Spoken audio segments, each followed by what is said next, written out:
Olá, sejam bem-vindos, sejam bem-vindas mais uma vez ao meu canal. Eu sou a Lúcia Barreto, administradora, mentora e escritora da Empreenda Sem Miséria. E, gente, hoje eu tô aqui com a minha mastologista querida, a doutora Vanessa Sanvido. Não vou chamar ela de doutora, a gente já combinou. Vai sair um Vanessa, vai sair um Van aqui. Será que o que você anda lendo aí no Google tá correto? Fica aqui com a gente até o final, tem muita coisa bacana, mas sempre de uma maneira leve, pra gente estar bem informado.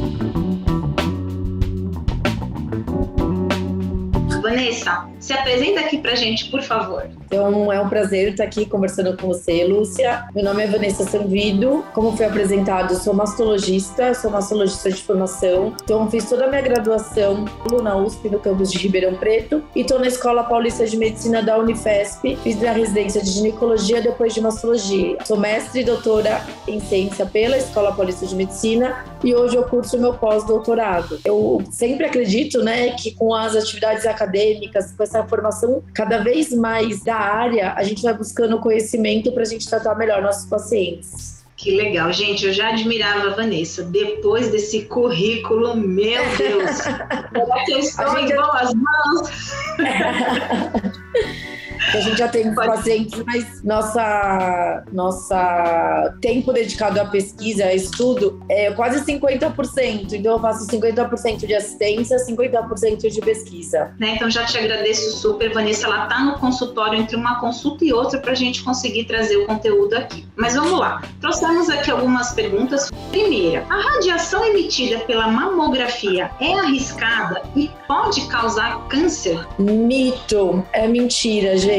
A mamografia, só para vocês entenderem, é uma dos exames mais estudados no mundo inteiro. E a dose de radiação, então ela é feita assim com radiação, mas a radiação é mínima. Então se a gente realizar a mamografia uma vez por ano, no período ideal, a gente tem uma dose de radiação segura. Então isso é um mito. O benefício do exame é muito maior do que a quantidade de radiação que ele tem. Então a gente deve sim realizar a mamografia anualmente a partir dos 40 anos e esquecer que a radiação causa câncer, porque a dose dela é mínima. Então a gente está seguro, ele é um exame seguro. Perfeito. E aí a pergunta que não quero calar para quem já fez 40 e está só adiando. A mamografia, ela machuca? Não machuca, gente. Infelizmente, para a gente ver a imagem, tem que fazer uma compressão. Por quê? A mama ela é feita de tecido mamário e gordura. Se o técnico não comprimir a mama, pode ter nódulos entre a mama que a gente não consegue ver. Então é um exame excelente, mas é obrigatório fazer aquela compressão. E aquela compressão, gente, não machuca, ela dura alguns segundos. É claro que essa compressão pode causar um desconforto na paciente no momento,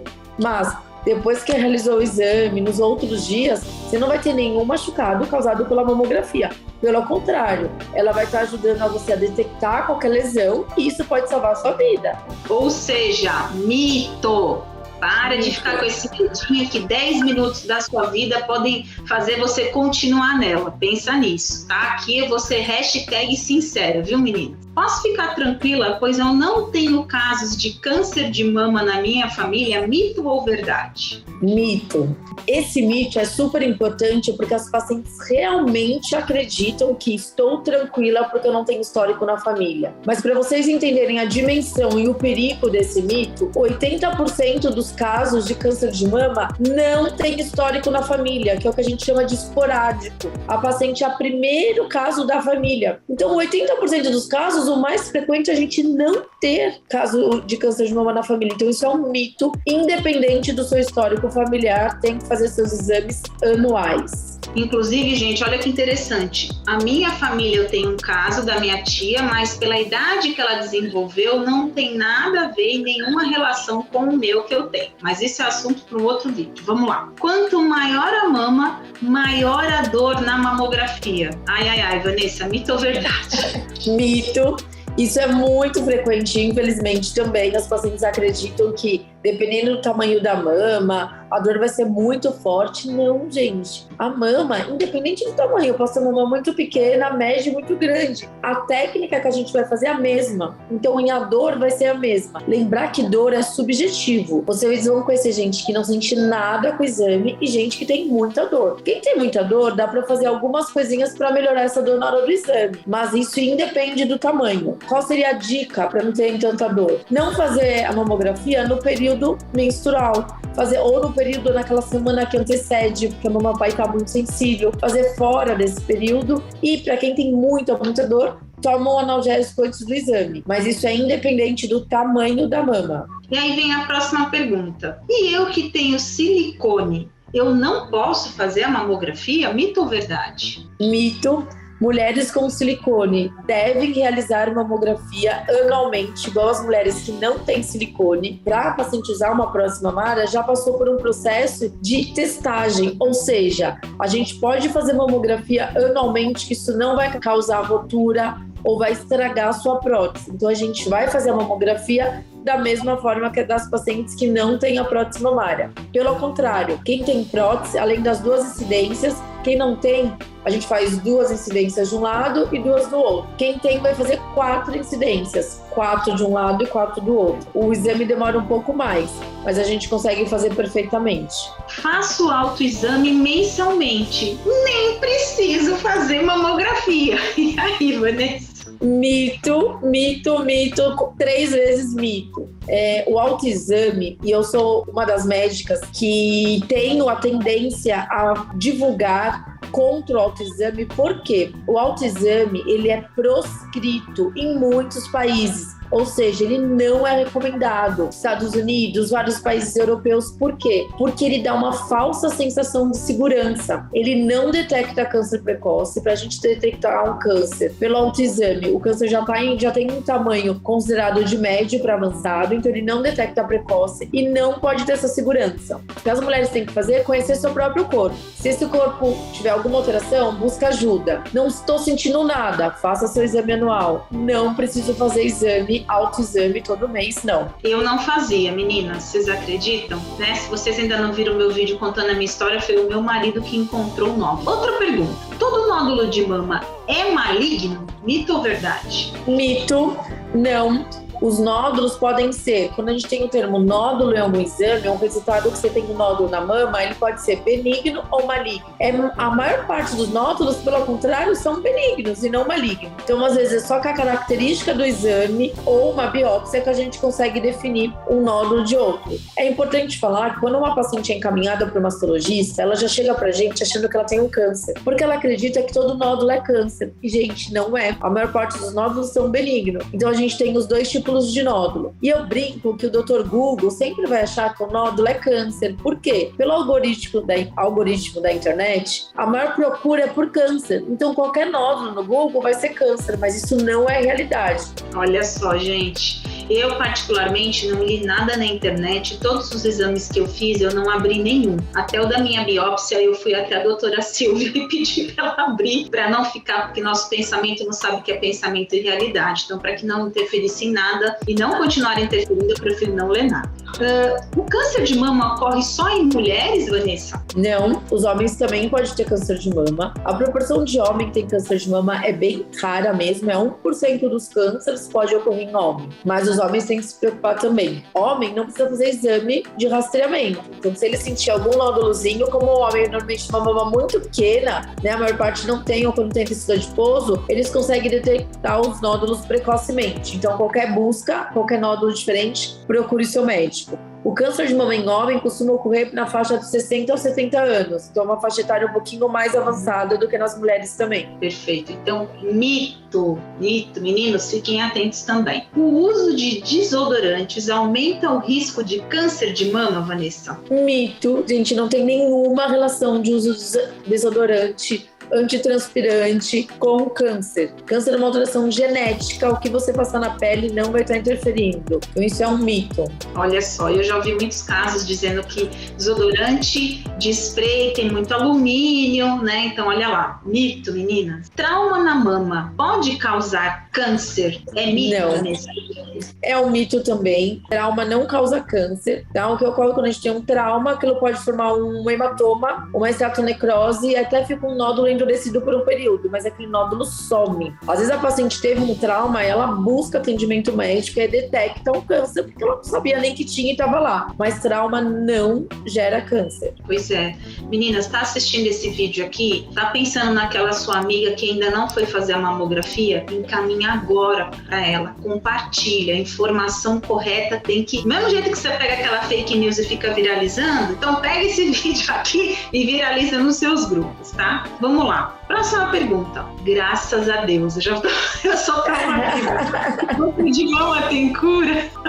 Sim, é uma verdade do nosso vídeo. Câncer de mama, gente, tem cura. É comum a paciente, às vezes, ter um diagnóstico, o mundo acaba, aquilo desaba, ela acha que ela vai morrer, que a vida dela acabou, e não. Hoje o câncer de mama é um dos cânceres mais estudados no mundo inteiro. O mundo todo estuda câncer de mama e a cura é a taxa de cura é bem alta. Chega a 95% até 98%, a depender do estadiamento da doença. Então a chance de cura é muito grande, só que, claro, quanto mais precoce a gente diagnosticar, maior a chance de cura. Graças a Deus, gente. Amém.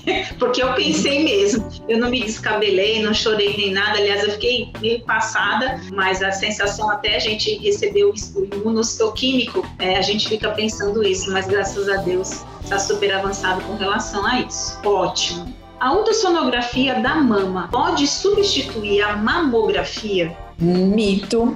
Muitas mulheres querem fazer ultrassom e não fazer mamografia, porque o ultrassom não dói, né? O médico coloca um gel e fica passando um aparelhinho, então ele é um exame praticamente indolor e é um exame sem radiação. Então as mulheres preferem. Só que não tem evidência nenhum estudo no mundo inteiro que o ultrassom detecta mais câncer e o maior ênfase que a gente pode dar, ele não diminui as chances de uma mulher morrer por câncer. Quando o ultrassom detecta um tumor, é porque ele já está grande. Então o ultrassom ele não é um método de detecção precoce. Ele só vai auxiliar a mamografia, ele é um exame complementar. Então não adianta fazer ultrassom todo ano. Eu tenho que fazer mamografia anual a partir dos 40 anos. Para quem é risco habitual, não tem nenhum histórico de câncer na família. Prótese de silicone aumenta o risco de desenvolver câncer? Mito ou verdade? Mito, e ainda bem, porque nós brasileiras, a taxa de prótese mamária é muito alta, mas é um mito. A prótese é um corpo estranho que não causa nada na célula, no DNA da paciente, então a prótese não causa câncer. Ótimo. Meninas que estão animadas, podem continuar. Claro, né, Vanessa? Buscar um médico que seja, né, de indicação, alguém que faz um trabalho sério, essa coisa do barato, você tem que tomar cuidado, ver se tem, né, procedência, né, Vanessa? Hoje você tem profissionais e profissionais, né? Então óbvio que você tem que buscar isso, tá? Vamos lá. Esse aqui é bem interessante. Todo câncer é hereditário? Mito ou verdade? Mito. Foi como eu falei para vocês, somente 10% dos cânceres são hereditários, 80% é esporádico, não tem nenhuma relação e 10% é desconhecido. Então aquele câncer que é hereditário, que uma mulher tem risco de passar para os seus filhos, é de 10%. É muito frequente uma mulher que tem câncer achar que sua filha, seu filho pode ter doença, e não, a probabilidade é pequena. Isso vai depender do histórico da família e da idade do diagnóstico daquela paciente. Mas o câncer de mama, a parte que é hereditária, é bem menor do que a parte que a gente chama ao acaso. Ah, essa eu já escutei.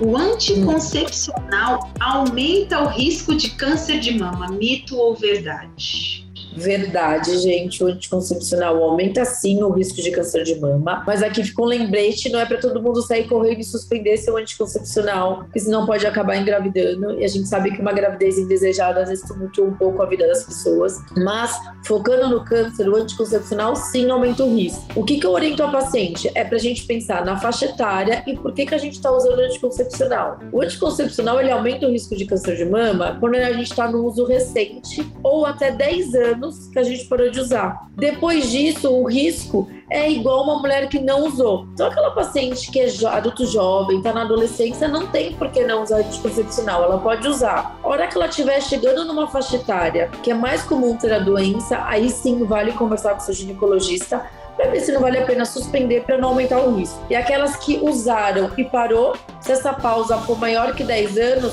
o risco já é habitual. Essa aqui, vamos lá. Atividade física é um fator de proteção, ou seja, previne câncer de mama, verdade ou mito? Verdade. Atividade física, ela previne sim o câncer de mama. 30% dos cânceres são evitáveis. O que é isso? A gente pode evitar um tumor tendo hábitos saudáveis e fazendo atividade física. Só que a atividade física tem que ser de moderada a intensa. O Ministério recomenda pelo menos 150 minutos de atividade moderada por semana.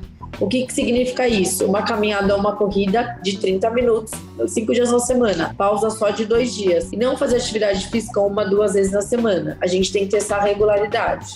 Perfeito. Gente, eu vou contar para vocês como foi a minha reação quando eu tirei o meu curativo e tirei o dreno da cirurgia no consultório da doutora Vanessa. Eu preciso dizer isso para vocês, mas eu vou deixar no final para a gente não interferir aqui nas perguntas aqui, tá? Mas vamos lá. Atividade física com carga, musculação é proibida em pacientes tratadas com câncer de mama? Mito ou verdade? Mito. E esse mito, a internet está muito desatualizada. A gente já tem evidência científica há alguns anos que a paciente que faz atividade física com carga, ou seja, a musculação, a paciente pode pegar peso, e quando eu falo peso é dos 2 membros, inclusive o lado operado, ela tem melhores benefícios. Então, diminui o risco de linfedema, a reabilitação do braço fica melhor, aquele braço não perde força, e lembrar que a musculação evita Alzheimer. Então, gente, a gente tem que fazer musculação sim. Tive câncer de mama, fiz cirurgia na axila, o que eu faço? Depois daquele período que a gente fica aí afastada para o período imediato pós-cirúrgico, a atividade física está liberada com carga, tem que realizar sim. Perfeito, que bom, porque eu tô querendo voltar para musculação. Pode voltar, Lúcia, pode voltar. Que bom. Vamos lá. O estilo de vida pode reduzir o risco de desenvolver o câncer de mama, Vanessa? Sim, isso é verdade. A gente sempre faz campanha falando disso. Então, eu já tinha falado para vocês, né? 30% dos tumores a gente consegue evitar. E como que a gente consegue evitar? Uma boa alimentação, peso adequado e atividade física. Se a gente tem esses 3 pilares, a gente vai ter uma saúde melhor e a gente consegue evitar 1/3 desses tumores. Tem a outra parte de 70%, que é uma alteração do gene. Isso não interfere tanto. Mas uma paciente que teve o diagnóstico de câncer, que tem hábitos saudáveis, a chance de cura também é maior. Então eu brinco que independente se é para prevenção ou para tratamento, a gente precisa dessas 3 coisas. Eu falei 3 que são as principais, mas faltou uma 4ª aqui, que é um sono reparador. Então a gente também tem que dormir bem. Até aproveitando o gancho aqui, meninas, uma das coisas que eu perguntei para Vanessa, no dia que eu voltei lá depois da cirurgia, se eu podia comer carne, se eu podia comer açúcar, a isoflavona, porque a gente recebe, graças a Deus, eu tô muito feliz com todo o apoio e carinho, acho que eu nunca recebi tanta mensagem na minha vida das pessoas com medo. Você parou de comer carne? Você parou de comer açúcar? E a Vanessa falou, não, tá tudo bem, calma, respira. Eu tava muito ansiosa com relação a isso, até aproveitando aqui a pergunta. Não é bem essa questão, né, Vanessa? A gente, óbvio, tem que ter parcimônia pra gente comer hoje, porque o que a gente, o nosso alimento de hoje é o nosso futuro de amanhã, mas não é pra sair cortando tudo só porque desenvolveu o câncer, né? Eu tava em tratamento, não é isso? Perfeito. Na verdade, o que a gente tem que ter é uma dieta equilibrada. Então, a gente não precisa fazer uma dieta restritiva. Se a paciente está no peso ideal, é lógico, a gente sabe. O uso de bebida alcoólica, açúcar em excesso, tudo isso vai fazer mal para nossa saúde. Então, se a gente puder reduzir, ok. Mas o paciente que não é diabético, ele tem uma atividade física regular, ele está no peso ideal, ele pode ter um hábito alimentar completamente normal. É lógico que ele tem que comer de tudo. Carne, fruta, legumes, ovos, iogurte, leite. Então, tem que ser uma dieta equilibrada e balanceada, sempre focando o seu peso ideal. Com isso, a gente não precisa fazer dietas restritivas. Pode comer de tudo. E aí vai no bom senso do equilíbrio, né? Então, um dia ou outro, olha, hoje eu quero comer um doce. Ok, mas você não tá comendo todo dia. É um dia que você sentiu vontade, é uma festa, uma ocasião especial. Mas diariamente a gente tem que ter o hábito mais saudável possível. Perfeito. Tanto é que na minha cirurgia, minha cunhada Marcele queria me dar um bolo. Eu perguntei pra Vanessa, ela falou, pode comer o bolo. Graças a Deus, estava uma delícia, eu amei. Mas vamos lá. Dor na mama não é sintoma de câncer. Mito ou verdade, Vanessa? Verdade. Dor mamária não é câncer. É muito comum uma paciente ter dor e achar que isso é câncer, não. A gente tem a brincadeira, né? Câncer não dói, gente. 99% das vezes não dói. É só uma raridade específica quando atinge um tumor também de um tamanho específico. Então, câncer no geral não dói. O que dói? Aquela mulher que vai menstruar, aquela dor muscular que irradia pra mama. Então, a dor está mais associada a alterações benignas ou ao período perimenstrual, que aí a mama fica mais sensível e acaba doendo. Todo nódulo mamário precisa ser removido cirurgicamente. Mito ou verdade? Mito, porque um nódulo benigno não se transforma em câncer, então ele não precisa ter esse medo se você tem um nódulo do bem. E nódulo benigno a gente só tira se ele cresce. Então, não, a gente não precisa sair operando e tirando todos os tumores se eles são benignos, não precisa. Pode fazer um segmento e depois de um tempo até entrar no seu controle anual, a depender da faixa etária. Não precisa, isso é um mito. Agora, não é para você ver que era um nódulo benigno e nunca mais aparecer na sua médica, né, menina? Pelo amor de Deus. O que ela pedir para você fazer, o ideal é que você faça, né? Então também tem que ficar atento a isso, que aí a pessoa desencana, né, Vanessa? A mulher nunca mais volta lá. Esse é o caso, né?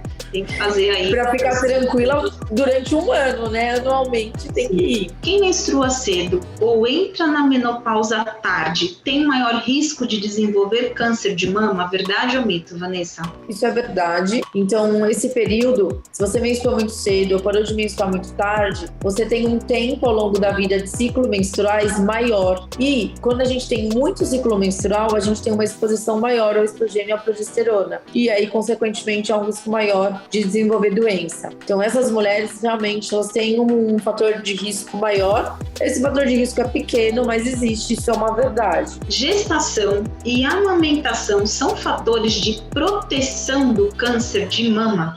Sim, verdade. Então, aquelas mulheres que engravidam até os 30 anos e aquelas mulheres que amamentam tem um fator de proteção. Por quê? Durante um período de amamentação, o corpo fica num tempo maior de anovulação e não tem alteração do estrogênio e da progesterona. Isso acaba protegendo as mulheres. E aquelas que engravidam até os 30 anos, o amadurecimento completo da mama é durante a primeira gestação. Então, se a mama amadurece, ela tem menor risco de errar na sua multiplicação celular. Isso também acaba evitando o aparecimento de tumores. Então, para o câncer de mama, engravidar até os 30 e amamentar são fatores importantes de proteção. O câncer de mama não tem uma causa única. Isso é mito ou é verdade? É verdade. É comum a paciente, quando tem o diagnóstico de câncer, perguntar: nossa, doutora, por que apareceu a doença? O que eu fiz? O que causou? E aí a gente tenta explicar para a paciente entender que os fatores que desenvolvem o tumor na mama são multifatoriais. Então, são vários fatores envolvidos. Então, a gente não tem uma causa. Então, é um monte de fatores que podem desencadear a doença, como a idade,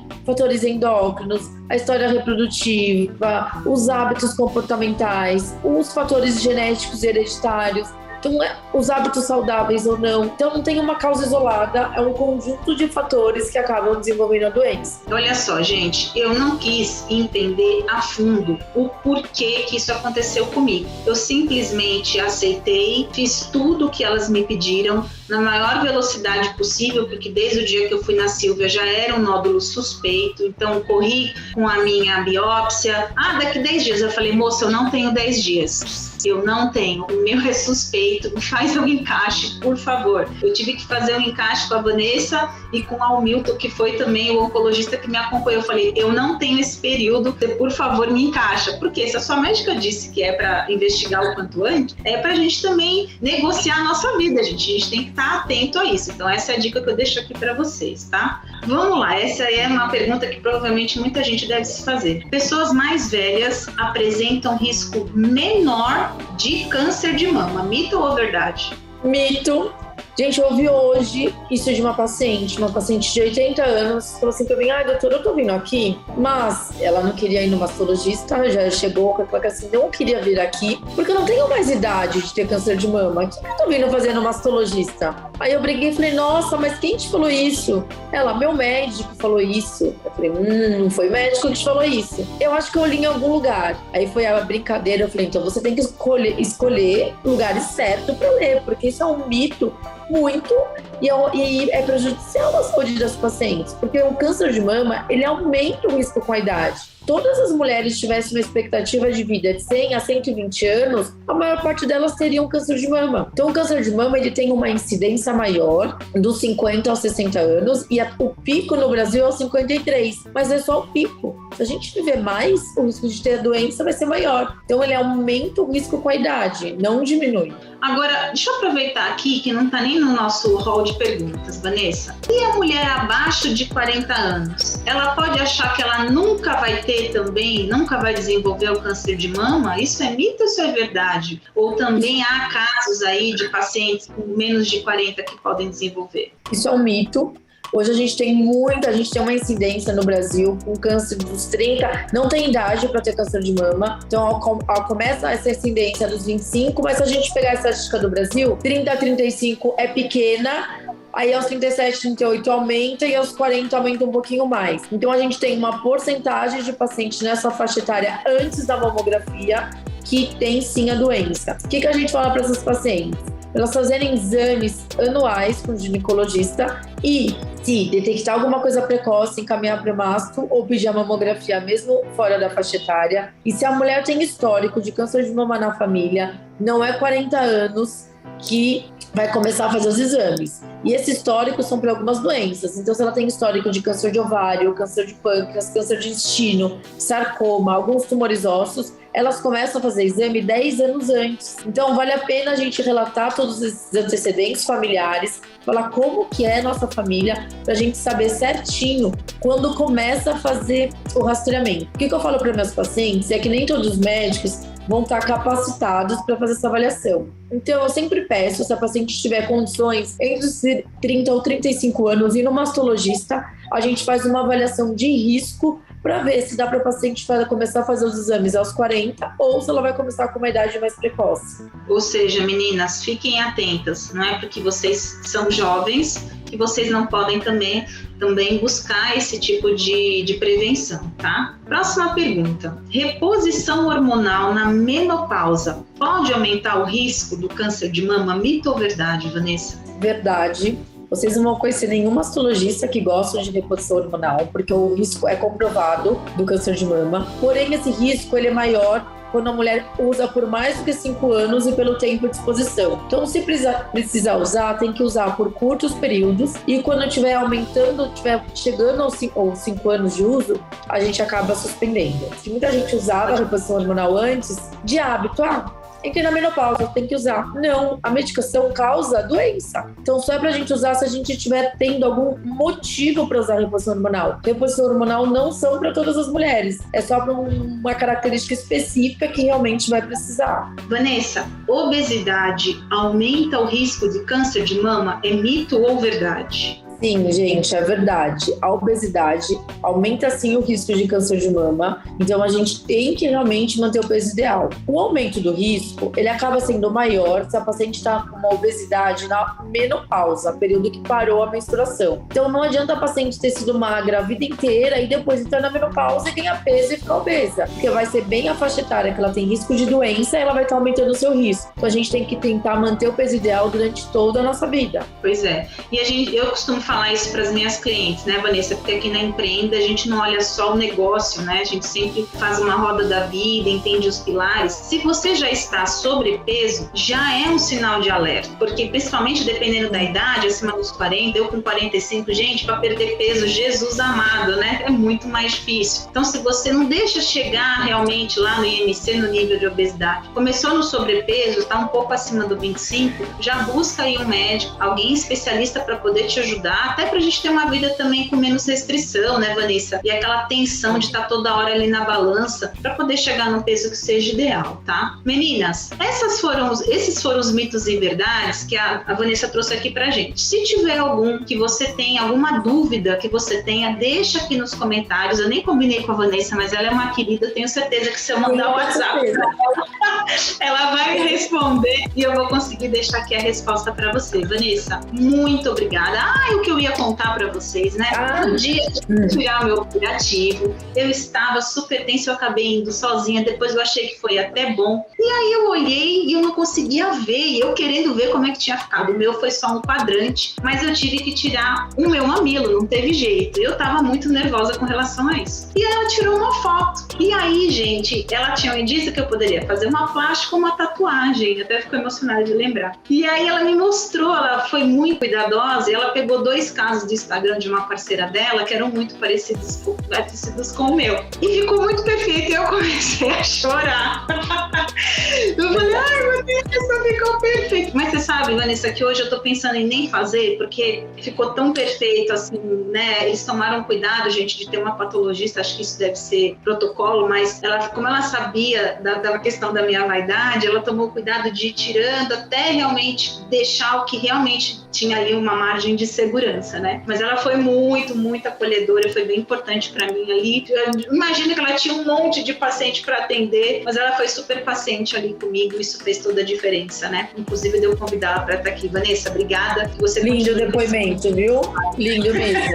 Nossa aceitação do corpo é fundamental, e o que a gente tiver aqui, a gente sempre vai tentar buscar o melhor jeito da paciente se aceitar. Então, a gente tem muitas mulheres que se sentem mutiladas pela doença, então busque ajuda. Tem várias técnicas de reconstrução hoje em dia. Às vezes, só da gente conversar, a mulher já começa a se aceitar melhor. E aquelas que realmente aquilo está te incomodando, a gente pode fazer N tratamentos para isso melhorar. Então, o que importa é realmente a gente alcançar, e o nosso alvo é aquela chance de cura, e a gente vai fazer tudo para que isso ocorra. Obrigada, Vanessa. Tem uma coisa importante aqui. O meu maridão virou para mim e disse assim: amor, você não é um peito. Que linda, com certeza. A Vanessa conheceu meu marido, né? Isso também parece bobeira, claro que a gente tem que começar aceitando a gente mesmo e depois o outro, né? Aceitação do outro, mas também, maridão, Fábio, te amo, viu? Obrigada aí pelo suporte, pelo apoio. A minha mãe, o meu pai, minha mãe tá sendo uma querida, meus irmãos, amigos, todos, né? Os meus líderes, liderados e parceiros e clientes, todos aí que estão me dando carinho. Vanessa, obrigada, um beijo. Obrigada. Corre lá pra sua... Corre lá obrigada. Pra sua... atrasar. Qualquer dúvida, a gente tô aqui disponível para respondê-las, tá? Beijo. Obrigada, beijo. Meninas, não é cenário novo. A minha endocrinologista querida, a doutora Fernanda Parra, e a equipe dela me acolheram aqui numa sala para eu poder fazer essa entrevista aqui com a Vanessa para conciliar os horários.